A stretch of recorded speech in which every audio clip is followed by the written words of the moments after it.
कभी सोचा है कि एक मामूली से तार से शुरू हुई कहानी आज हमें बिना तार वाले वाईफाई तक कैसे ले आई? आज हम कम्युनिकेशन टेक्नोलॉजी के इसी कमाल के सफर को समझने वाले हैं जिसने हमारी दुनिया को, आप जानते हैं, हमेशा के लिए बदल कर रख दिया। जब हम बस एक मैसेज भेजते हैं या कोई वीडियो देखते हैं तो वो जानकारी पलक झपकते ही दुनिया के दूसरे कोने तक पहुंच जाती है। ये कोई जादू नहीं है। तो चलिए समझते हैं कि इस टेक्नोलॉजी के पीछे वो कौन से बुनियादी नियम हैं जो इसे मुमकिन बनाते हैं। इससे पहले कि हम तारों और वाईफाई की दुनिया में और गहरे उतरें, हमें कम्युनिकेशन के सिर्फ तीन सबसे बुनियादी नियमों को समझना होगा। यही तीन नियम ये तय करते हैं कि जानकारी एक जगह से दूसरी जगह आखिर जाएगी कैसे। तो पहला नियम है सिंप्लेक्स, और ये सबसे आसान है। इसको ना एक वन वे सड़क की तरह सोचिए। जैसे रेडियो स्टेशन से गाना हम तक तो पहुंचता है, पर हम वापस रेडियो पर अपनी बात नहीं भेज सकते। जानकारी सिर्फ एक ही दिशा में चलती है, भेजने वाले से पाने वाले तक, बस। इसके बाद आता है हाफ डुप्लेक्स।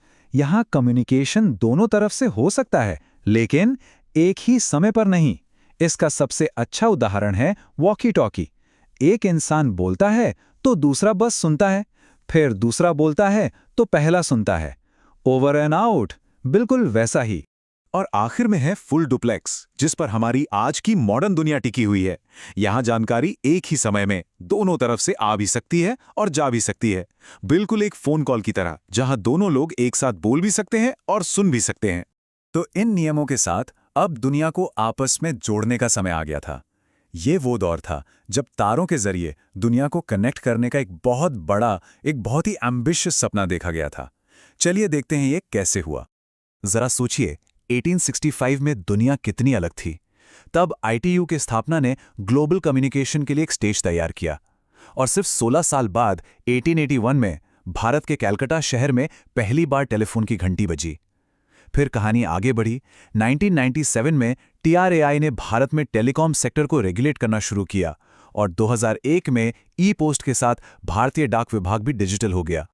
देखिए, नेटवर्क तो बिछ रहे थे, लेकिन उन्हें सच में जिंदा करने के लिए हमें एक नए तरह के दिमाग की जरूरत थी। एक डिजिटल दिमाग जो जानकारी को प्रोसेस कर सके। और यहीं से शुरू हुआ कंप्यूटर का युग। और इस क्रांति की कहानी शुरू होती है चार्ल्स बैबेज से। बैबेज ने एक ऐसी मशीन का सपना देखा था जो गणना कर सकती थी। एक ऐसा आइडिया जो उस समय किसी साइंस फिक्शन फिल्म जैसा लगता था। उनके इसी विजन ने, आप कह सकते हैं, मॉडर्न कंप्यूटर की नींव रखी। बैबेज के सपने के बाद तो टेक्नोलॉजी ने ऐसी रफ्तार पकड़ी। ABC एक बहुत बड़ी छलांग थी, क्योंकि ये पहला इलेक्ट्रॉनिक कंप्यूटर था। मतलब ये बिना किसी हिलने डुलने वाले पुर्जे के कैलकुलेशन कर सकता था। इसके बाद ENIAC आया, फिर EDVAC जिसने पहली बार प्रोग्राम को स्टोर करना सीखा, और फिर आया UNIVAC जो कि पहला कमर्शियल कंप्यूटर बना। और फिर एक छोटी सी चिप ने सब कुछ बदल दिया। इंटेल 4004, दुनिया का पहला माइक्रो प्रोसेसर। इस छोटी सी चिप ने कंप्यूटर को कमरों जितनी बड़ी बड़ी मशीनों से निकालकर हमारी टेबल पर रखने वाले पर्सनल डिवाइस में बदल दिया। सच कहूं तो असली क्रांति यहीं से शुरू हुई। अच्छा, अब जब कंप्यूटर छोटे और शक्तिशाली हो गए थे, तो अगला लॉजिकल कदम क्या था? उन्हें एक दूसरे से बात कराना, ताकि वो आपस में जानकारी शेयर कर सकें। और इसी जरूरत ने जन्म दिया नेटवर्किंग को। कंप्यूटरों को जोड़ने के कई तरीके हैं, जिन्हें हम टोपोलॉजी कहते हैं। जैसे स्टार टोपोलॉजी एक पहिए की तरह है, जिसमें एक सेंट्रल हब होता है और सारे कंप्यूटर उससे जुड़े होते हैं। या फिर बस टोपोलॉजी, जहां सारे डिवाइस एक ही केबल शेयर करते हैं। और मजेदार बात यह है कि पहला लोकल एरिया नेटवर्क यानी ईथरनेट इसी बस टोपोलॉजी पर काम करता था। लेकिन इतने अलग अलग तरह के नेटवर्क और डिवाइस को एक दूसरे से बात करने के लिए एक कॉमन भाषा, एक नियम पुस्तिका की जरूरत थी, है ना? यहीं पर आता है OSI मॉडल, जिसमें है 7 परतें। ये 7 परतें, आप समझिए, डेटा कम्युनिकेशन की रूल बुक हैं। इसे याद रखने का ये मजेदार तरीका तो है ही, लेकिन आसान भाषा में समझें तो सबसे निचली फिजिकल लेयर का मतलब है असली तार और केबल, और सबसे ऊपरी एप्लीकेशन लेयर वो है जिससे हम इंटरैक्ट करते हैं, जैसे हमारा वेब ब्राउज़र। ये मॉडल पक्का करता है कि हर डिवाइस एक दूसरे की बात समझ सके, चाहे वो कहीं भी बना हो। तो अब कंप्यूटर छोटे हो गए थे, आपस में जुड़े हुए थे, लेकिन हमारी और ज्यादा कंप्यूटिंग पावर की भूख, वो तो बस बढ़ती जा रही थी। अब मैदान में उतरने वाले थे सुपर कंप्यूटर्स। एक सुपर कंप्यूटर और एक रेगुलर कंप्यूटर में क्या फ़र्क है? ये कुछ ऐसा है जैसे एक कार की स्पीड की तुलना एक रॉकेट से करना। मतलब दोनों ही तेज़ हैं, पर उनका पैमाना बिल्कुल अलग है।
तो ये फ्लॉप्स क्या चीज़ है?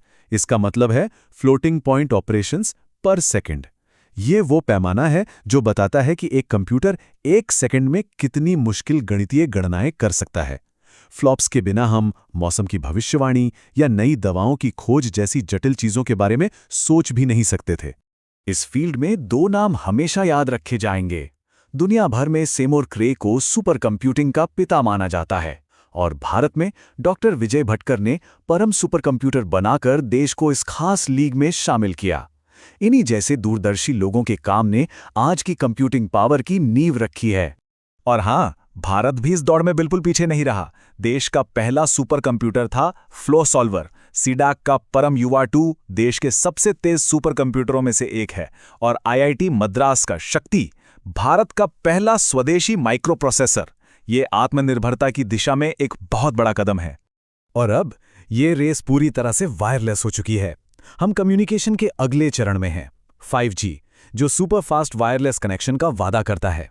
इस दौड़ में सबसे पहले फिनिश लाइन पार की दक्षिण कोरिया ने, जो 5G लॉन्च करने वाला दुनिया का पहला देश बना।